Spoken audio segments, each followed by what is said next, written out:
लोकसभा चुनाव 2024 के चुनावी समर के बीच उत्तराखंड कांग्रेस के एक और सिफ हसालार पूर्व कैबिनेट मंत्री दिनेश अग्रवाल भारतीय जनता पार्टी में शामिल हो गए हैं। इसके बाद उत्तराखंड कांग्रेस की अनुशासन समिति ने उन्हें पार्टी विरोधी गतिविधियों के आरोप में तत्काल प्रभाव से पार्टी की प्राथमिक सदस्यता से 6 वर्ष के लिए निष्कासित कर दिया है। रविवार को राजधानी देहरादून के बलबीर रोड स्थित भारतीय जनता पार्टी कार्यालय में भाजपा की सदस्यता ग्रहण कर ली है। भाजपा के प्रदेश अध्यक्ष व राज्यसभा सांसद महेंद्र भट्ट, पूर्व मुख्यमंत्री त्रिवेंद्र सिंह रावत, पूर्व मुख्यमंत्री डॉक्टर रमेश पोखरियाल निशंक, राज्यसभा सांसद नरेश बंसल और विधायक विनोद चमोली की उपस्थिति में दिनेश अग्रवाल ने भाजपा की सदस्यता ग्रहण की। इस अवसर पर भाजपा नेताओं ने दिनेश अग्रवाल का स्वागत किया। वहीं दिनेश अग्रवाल ने भी भारतीय जनता पार्टी नेताओं और कार्यकर्ताओं का धन्यवाद करते हुए कहा कि प्रधानमंत्री मोदी और मुख्यमंत्री धामी के विकासपरक कार्यों से प्रेरित होकर उन्होंने आज समर्थकों के साथ भाजपा का दामन थामा है। उन्होंने पार्टी में निष्ठा के साथ जो भी काम किया जाएगा, उन्होंने कहा कि वो उसे पूर्ण जिम्मेदारी के साथ निभाएंगे। कहा कि आज कांग्रेस में नेतृत्व की कमी दिखाई देती है। उन्होंने पीएम मोदी से प्रभावित होकर शामिल होने का फैसला लिया है। उन्होंने किसी तरह का न तो कोई लालच है और न ही उन्होंने किसी पद की मांग भारतीय जनता पार्टी से करी है। राज्य उत्तराखंड में बीते कुछ समय से बढ़ती गर्मी लोगों को परेशान करने लगी है। उधर अगले 4 दिन तक प्रदेश भर में तेज गर्मी से तपिश बढ़ेगी। हालांकि 10 अप्रैल को पर्वतीय इलाकों में मौसम बदलने के आसार हैं। इससे गर्मी से थोड़ा राहत मिलने की उम्मीद है। मौसम विज्ञान केंद्र की ओर से जारी पूर्वानुमान के अनुसार 9 अप्रैल तक प्रदेश भर में मौसम शुष्क रहेगा। इस बीच तेज धूप खिलने से पारा सामान्य से 3 से 4 डिग्री तक बढ़ सकता है। 10 अप्रैल को पर्वतीय जनपदों के कुछ इलाकों में बिजली चमकने के साथ झोंकेदार तापमान की बात करें तो शनिवार को प्रदेश भर के सामान्य तापमान में 1 से 2 डिग्री की बढ़ोतरी रिकॉर्ड की गई।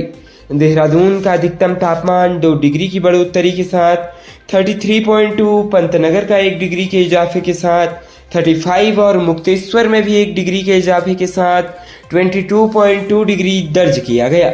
वहीं रविवार को दून का अधिकतम तापमान 34 और न्यूनतम तापमान 16 डिग्री रहने के आसार हैं। हवाओं के चलने से तापमान में कमी दर्ज की जा सकती है। उत्तराखंड में कांग्रेस प्रत्याशी गणेश गोदियाल ने सतपुली में जनसभा को संबोधित किया। सतपुली में इस दौरान जनसैलाब उमड़ पड़ा। अपने संबोधन के दौरान गणेश गोदियाल ने स्थानीय लेकर राष्ट्रीय स्तर तक के मुद्दों को उठाया। इस दौरान उन्होंने उत्तर प्रदेश के मुख्यमंत्री योगी आदित्यनाथ और अपने आप को लेकर कुछ ऐसी बात कह दी जिस पर लोग ठहाके मारकर हंसने लगे। गणेश गोदियाल ने कहा कि उत्तर प्रदेश के सीएम योगी आदित्यनाथ गुरु गोरखनाथ के चेले हैं और मैं बाबा केदारनाथ का चेला हूं। इस तरह से हम दोनों गुरु भाई हैं। गोदियाल ने त्रिवेंद्र सिंह रावत और तीरथ सिंह रावत को सीएम की कुर्सी से हटाने का मामला भी उठाया। उन्होंने कहा कि हमारे क्षेत्र के लोगों को मुख्यमंत्री पद से किसने हटाया, इतना ही नहीं, यह भी कहा कि योगी जी को भी परेशान किया जा रहा है। वो यहाँ भाषण देने नहीं आना चाहते, लेकिन पार्टी की मजबूरी के कारण हो सकता है कि वो यहाँ आएंगे। उन्होंने कहा कि उनकी शैक्षिक योग्यता को लेकर सवाल उठाए जा रहे हैं। कहा कि अगर भारतीय जनता पार्टी को ऐसा लगता है तो सीबीआई से जांच करा ले। साथ ही उन्होंने देश के पहले सीडीएस जनरल विपिन रावत की हेलीकॉप्टर दुर्घटना का मामला भी उठाया।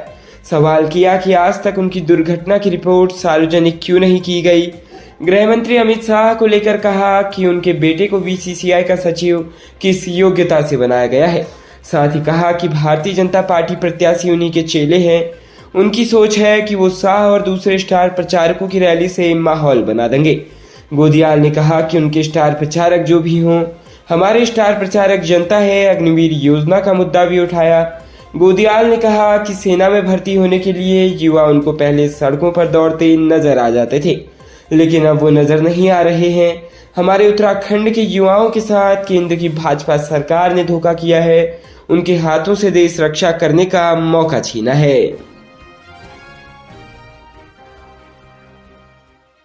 राज्य उत्तराखंड के हल्द्वानी में जिला उपभोक्ता विवाद प्रतितोष आयोग ने इलाज में लापरवाही बरतने में मामले पर शहर के एक अस्पताल में 15 लाख रुपए का जुर्माना लगाया है।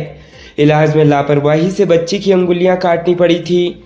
बच्ची का इलाज करने वाले एसके नर्सिंग होम और उसके मैनेजर पर जिला उपभोक्ता विवाद प्रतितोष आयोग ने 15 लाख रुपए का जुर्माना लगाया है। साथ ही सारी रकम एक मुश्त अदा करने के आदेश दिए हैं। इन्फेक्शन की वजह से बच्ची को गैंग्रीन हो गया था। मामले में बच्ची की ओर से पैरवी कर रहे अधिवक्ता सुमित बजाज और सौरभ कुमार पांडे के मुताबिक दमवा ढूंगा खाम जवाहर ज्योति में रहने वाले सुरेंद्र कुमार प्राइवेट नौकरी करते हैं। 18 अक्टूबर 2017 को उनकी 1 साल की बेटी हर्षिका को बुखार आया। वह बच्ची को तिकोनिया जीबी पंत मार्ग स्थित एसके नर्सिंग होम ले गए। यहाँ बच्ची का उपचार गलत होने से उसकी हालत बिगड़ गई। शहर के 2 और निजी अस्पताल में दिखाने के बाद गुड़गांव और फिर बच्ची को एम्स में भर्ती कराया गया, जहां चिकित्सकों ने बताया कि इन्फेक्शन की वजह से बच्ची को गैंग्रीन हो गया, जिसके चलते हथेली से उसके हाथ को अलग करना पड़ा। इस मामले में कोरम के अध्यक्ष रमेश कुमार जायसवाल, सदस्य विजय लक्ष्मी थापा व सदस्य लक्ष्मण सिंह रावत ने एसके नर्सिंग होम की doctor Aditi Jayman Gupta, SK nursing home and hospital GB Pant Marg Tikonia और messrs SK nursing home and hospital के मैनेजर पर 15 लाख रुपए का जुर्माना लगाया। ये रकम एक मुश्त पीड़िता को देने के आदेश हैं।